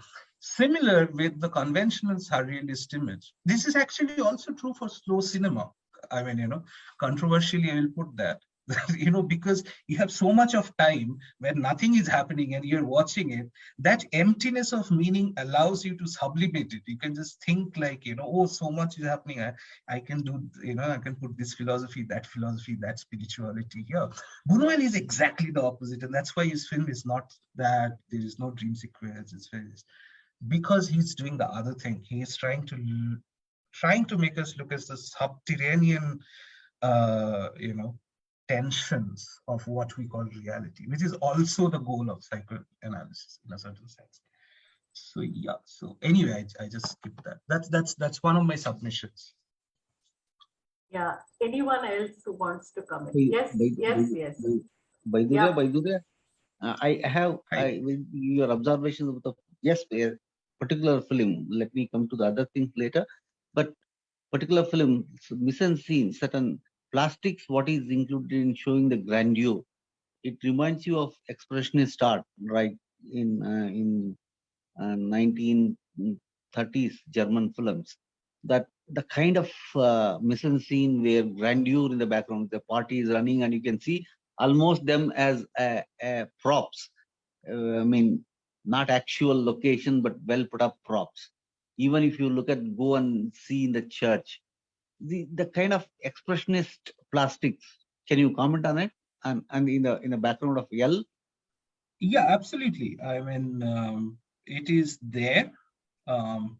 Also, Buñuel's development, there is a point where after making his initial films, he makes these films in like under pseudonym melodramas for the Spanish market. And then he goes into Hollywood and spends years there trying to write screenplays. So there is a moment where, of which we have no film documents, but we know this happened, where he is slowly getting into the language of popular cinema from those kind of experimental cinemas, which is today kind of invisible because nothing survives, more or less. And at that point, he gets pretty close to the sort of the classical Hollywood, which are essentially people who are immigrants from Germany, right? And he was very, very popular among. There is a group photograph that exists, for example, where he's sitting in the middle, and you have Hitchcock, John Ford, the entire brigade of classic Hollywood is sitting there. They've come to felicitate him, and that's what Dr. Sarkar was also talking about. That for example, that tower scene, very clearly there is a certain kind of echo of that you find 3 years later in Vertigo in Hitchcock, and there is a dialogue clearly going on. So the point of that is that he acquaints himself and he learns the language of contemporary popular cinema by the time he goes to Mexico. That's my idea. I mean, otherwise it's just like some sort of a outburst of a genius who makes those films which are like silent cinema aesthetics, and from there he makes one documentary, Las Urdes, and then this just ends up in Mexico and makes properly made Hollywood looking thing. And of course, Hollywood had by then completely got the expressionist techniques, and Misosyne is already very much absorbed by Hollywood cinema in the 1940s and so on. And so Buñuel puts that there. But I think here the bigger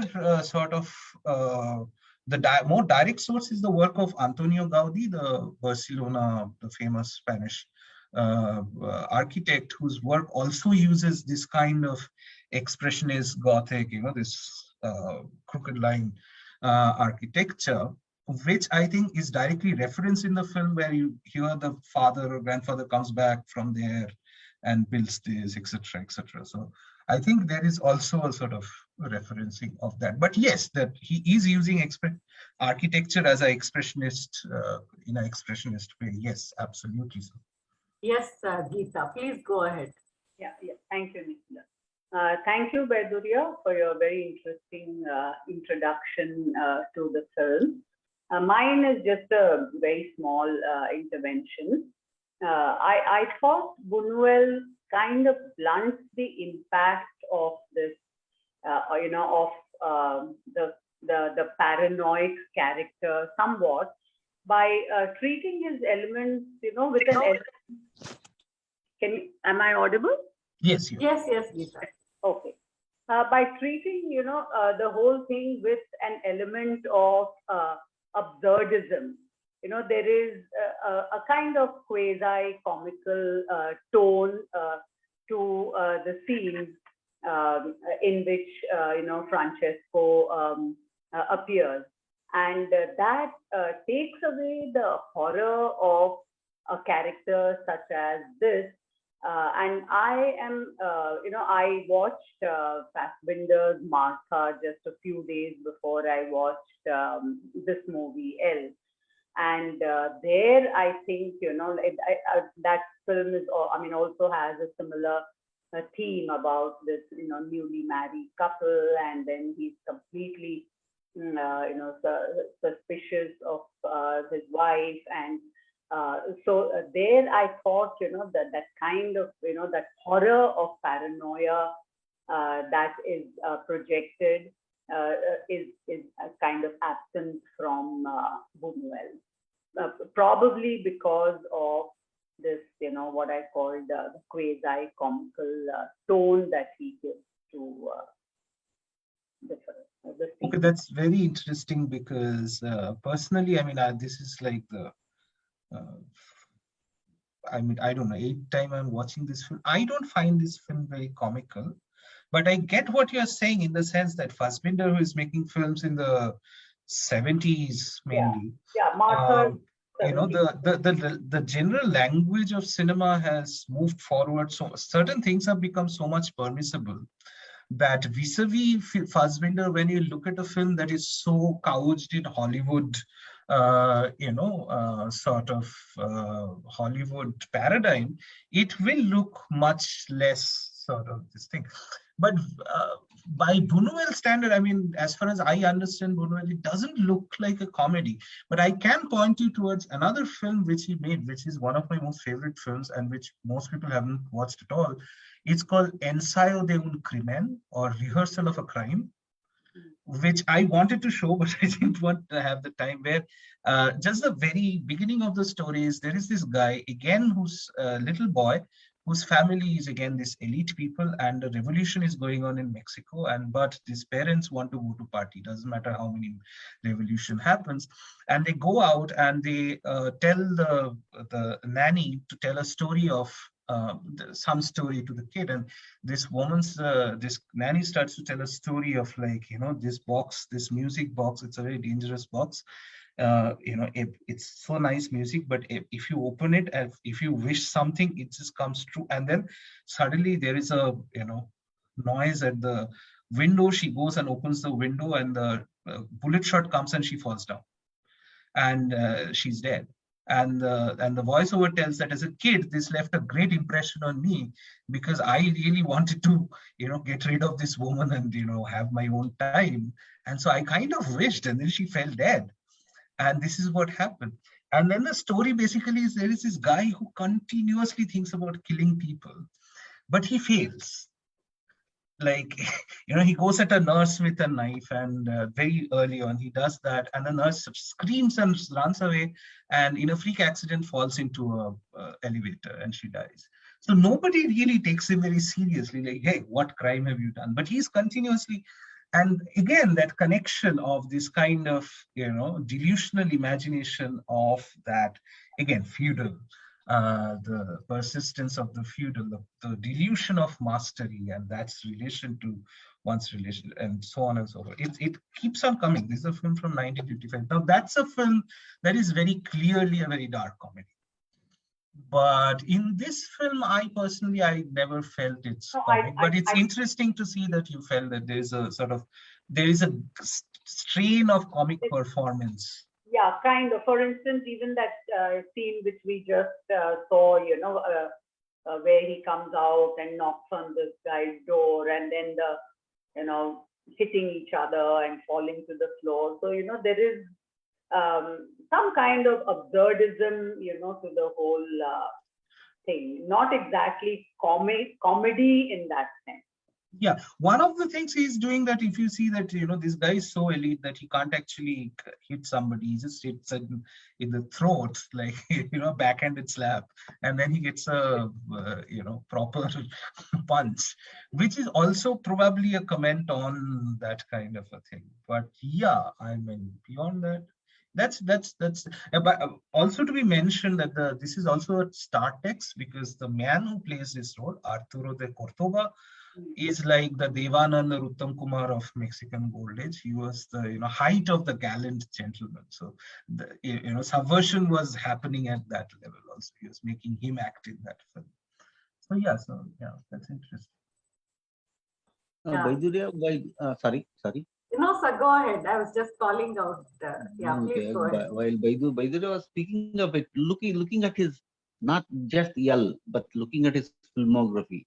If you look at Obscure Objects of Desire, Belle de Jour, and of course, Discreet Charm of Bourgeoisie, and you look at his filmography and you find a commentary on European bourgeois, which you rightly said is not a classical Marxist analysis, that you transform yourself into a new class as a bourgeois.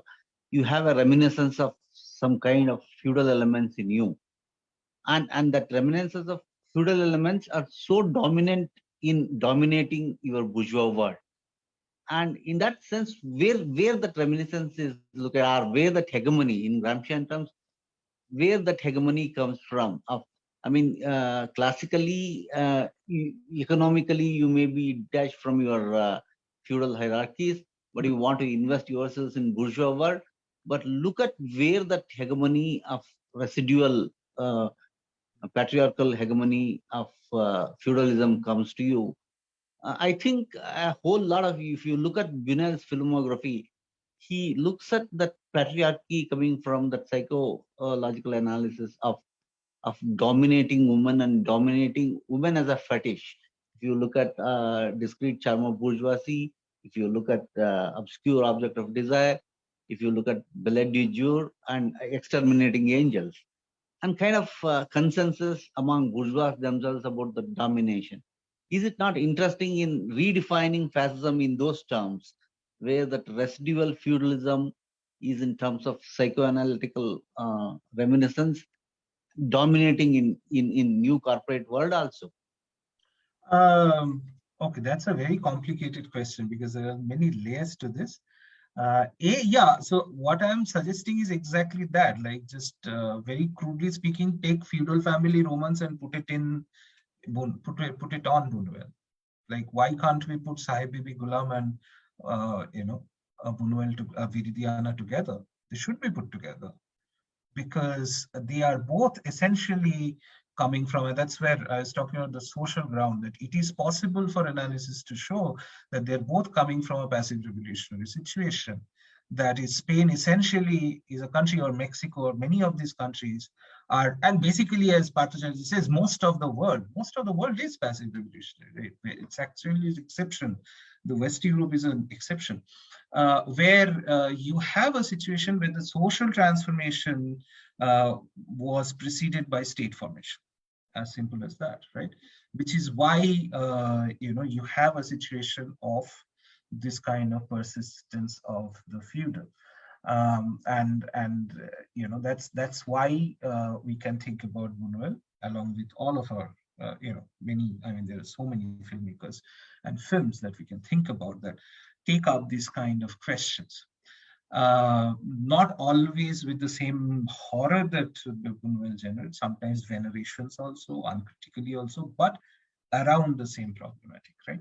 Now, about contemporary fascism, that question has to be put back to an analysis of contemporary social and the political. That is, does such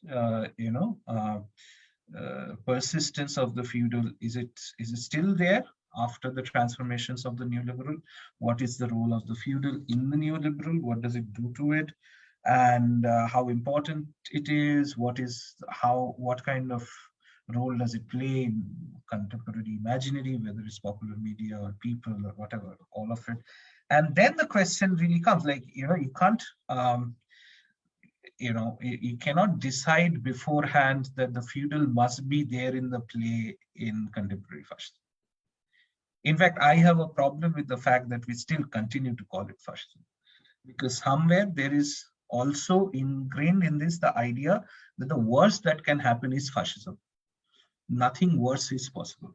But why can't we think that what's happening is possibly worse than fascism and Nazism, and probably qualitatively different in certain manners, right? So we can learn from all those analyses, but we also need to somewhere answer this question: that is it enough to just call it Nazism and fascism, or should we name it differently? Should we also analyze it differently? So my position is never a return. Like, you don't go back. I mean, you can go back and read Adorno to understand it. I'm no problem with that. But then the point of the reading would be to do the work that Adorno did.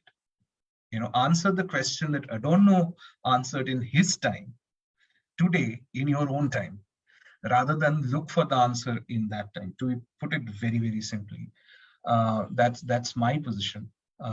So yeah, I mean, so I don't think, today we need to, start making films about the feudal again. That depends on our outlook, our analysis, our thinking of our own time. But the point is that the questions need to be asked. The questions need to be asked where we connect all of these levels back again. and not lose the thread somewhere where the everyday individual, the psychological, the higher, and all of these things can we again bring back the question of that sort of, trying to approximate the totality that is haunting us. So yes, that's way that my point is film studies. Film studies need not be can be put into a box and say that this is film study. Film studies is also needed for politics to understand fascism and understand. Absolutely. I don't want to fix Buñuel to that, and Buñuel said this and this is absolute. But study of Buñuel films has helped me a lot in understanding present day fascism with a psychoanalytical underpinnings in it. And that's where I think that film study should extend itself in understanding the politics which is going around. Yes. And as Dr. Sarkar was pointing out very, recently, that Partha Chatterjee is one of the very rare person who is in work on populism, is starting to draw from our study of melodrama and politics and so on, recognizing the fact that you can't actually understand politics without bringing these things in. But unfortunately, the number is not very high yet. But let's see. We can always offer. No, but at least we can do in these informal circles like that, right? Yes, Thank you for that. Welcome. Yeah. Anyone else who wants to come in at this point? While people kind of gather their thoughts, a couple of points that occurred to me also is somewhat in line with what Geeta was saying earlier. And it was, I was thinking a little bit about the two major elliptical moments in the film. The first ellipsis, which kind of happens when she gets into the car, by which time there's quite a passage of time between what has happened, transpired earlier, and the time she gets into the car. And towards the end, the other ellipsis that happens when they go to visit, when Raul and Gloria go to visit Francesco. I was wondering about, the narrative function at one level. And I was also trying to connect it with, what you called as a certain kind of Hollywood aesthetics that is also predominant. For instance, the luminous way in which Gloria, is presented to us on screen. Though in discourse we understand Francesco and the class he belongs to, and the way in which he delegitimizes everything that she says. I mean, that's how it is reported to us. But during the entire narrative and the way it unfolds, at no point are we made in any sense sympathetic with Francesco. So in a way, I was also wondering if it comes from the fact that it's based on this book that you mentioned, and the autobiographical narrative, and the way that autobiographical narrative has got translated onto the screen. So that though the other characters seem to delegitimize, whatever she says, for us, and the way she is presented, as this luminous figure, we kind of understand the, so-called truthfulness of what she is saying, because we're also presented with what Francesco is looked at. I mean, is through how she is presented. And to go back to this idea of ellipsis, so I was wondering if these two elliptical moments, the way the narrative jumps, which does not, where it does not, I mean, basically ellipsis is where the narrative, saying that you don't need to know these details, right? So we don't really know, because till then we have found her to be not amenable to any of his moves, more or less, till the garden scene. And then all of a sudden we're told that some time has lapsed and they're now married to each other. So I was kind of curious if this sense of not having to. So I mean, there are. It's like certain things about Gloria don't need to be explained. She is presented to us as this luminous figure. We don't need to understand her motivations. But there is a certain kind of discourse that is built around Francesco. So we kind of know him through what she has to say. And whatever he says about her, I mean, we don't believe it. Whatever others in the film seem to do that. So I thought this kind of filtering of the character, I mean, in the sense, I mean, he's a filtered version, Francesco is a filtered version that we get to see. I thought all this is wonderfully done in the film. So in terms of presenting Gloria, in terms of presenting how we regard Francesco vis-a-vis Gloria, in terms of what it chooses to explain and what it kind of thinks as not necessary at all to explain. So narratively, it was also a film that was very interesting. The construction of the film I thought was very interesting. Yeah, and thanks for asking us to watch this film. It did surprise me that we were going back to 1953, but I mean, it's also a film which is so I mean, replete with the moment, with the present, I think. Yeah. Thank you. Yeah. Welcome. So yeah, I mean, that's very interesting. I didn't think about the ellipsis. Now, that's very interesting. In fact, I also feel that the first ellipsis is kind of abrupt, in the sense what happens is that they kiss, and it almost seems like some sort of, that's an extreme convention by even Hollywood standard, but I don't know, maybe in Mexico, I mean, given machismo, then you just jump into the damn side where this guy is like, I hope that I never return to Mexico, or it's horrible that I'm going back, and that's it. And then you just move on. It's like understood, and it is actually fascinating that how does that actually work. Today it really makes very thin kind of sense. True, but I have deliberately avoided the question of adaptation, but I think adaptation will be a very interesting question, because I couldn't find an English translation of this book. I found some parts of it online in Spanish, and I once upon a time learned Spanish, so I tried very hard to read it, and the sense I got from it was that that was a much more first-person autobiographical thing, and very clearly, so even there, it was, it was about Francesco. Like, we are never going to believe Francesco. We are hearing it from the other end. But what Buñuel clearly does is that he takes away that enunciation away, right? She's not the narrator, but I think I felt that that's because he has a completely different fish to fry, right? He's trying to somewhere realign it to the question of masculinity, which is usually what he targets. But yeah, that is waiting for analysis.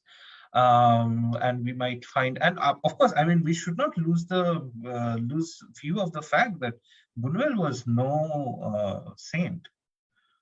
He was as much a macho man as anybody else, and he was as jealous as, like, he's extremely puritanical, jealous husband and all of that, which he himself kind of acknowledges in his writing. And there's a brilliant autobiography by his wife where she talks about how He just sold her favorite piano, which he once gifted to her for the price of 3 champagne bottles, because he just felt like that. So that disregard is there. And that's where, I mean, that is another thing about film authors, where, especially film authors who engage in this kind of melodramas of cruelty, is that how often they are the subjects of their own films. Which God knows, maybe the films are therapeutic for them or whatever, producing distance, but it is there. Like, for example, Dr. Sarkar is talking about Fassbinder. Now, Fassbinder we know Fassbinder he was an abuser and an abused. Like, he got abused, he has abused people, but it's very, very difficult to find somebody who is not Dr. Sarkar, sorry, Geeta ma'am was talking about. Fassbinder. It was very difficult to find somebody who has a more sort of, profound look into that abuse. So, how to think about that? That's a very difficult question, ongoing question. Baidurya, saints can't make film. Only eccentrics can make film. Saints can't make film. One who is suffering from their own guilt can make film.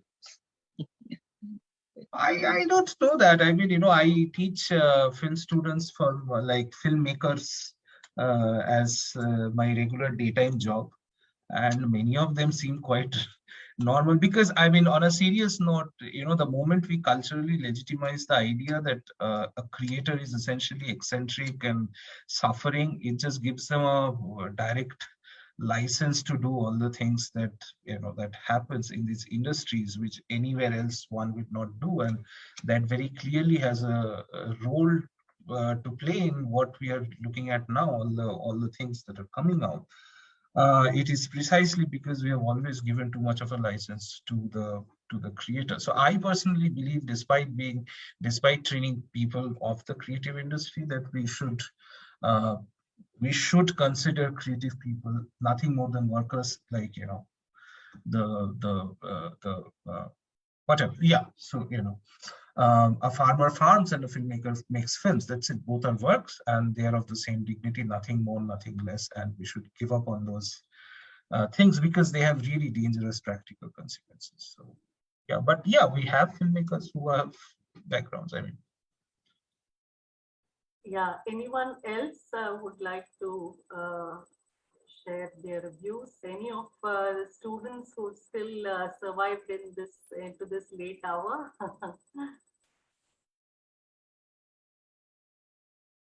Tarakeshwar, do you want to say anything? It is too late to say anything. So thank you, Baidurya, and thank you everyone for the discussion. Welcome. Thank you. Okay, Sridhar? No, I'll go with Tara. Okay, fine. Okay, so I think it's been a wonderful film for all of us to watch, and also really enjoyed the long and very engaging discussion that has happened on the film. Thank you very much, Baidurya, for giving us, giving Talking Films Online your time. We hope that we will be able to continue with such engaging discussions and such wonderful films. Next week, Ketaki Chaukani is going to discuss a film called Bachelor Girls. I think that's the film that she will be discussing next week. So hope to see you all. Do join us at the same time, 9 p.m. On Saturday next. And have a very good night and a happy weekend. Thank you. Thank you for giving me this opportunity. Thank you everyone. Nice Thank you. See you next week. Okay. Tara, you are looking good now. Oh, thank you, Sridhar. That's what I wanted to say. Tara finally found a Baba. ಅದೇ ನಾನು ನಿಮ್ಮನ್ನ ನೋಡಿ ಅದನ್ನೇ ಅನ್ಕೊಳ್ತಿದ್ದೆ, ಅದನ್ನೇ ಮಾಡಿ ಮತ್ತೆ ದೈ ಬೇರೆ ಮಾಡ್ಬಿಟ್ಟಿದ್ದೀರಾ.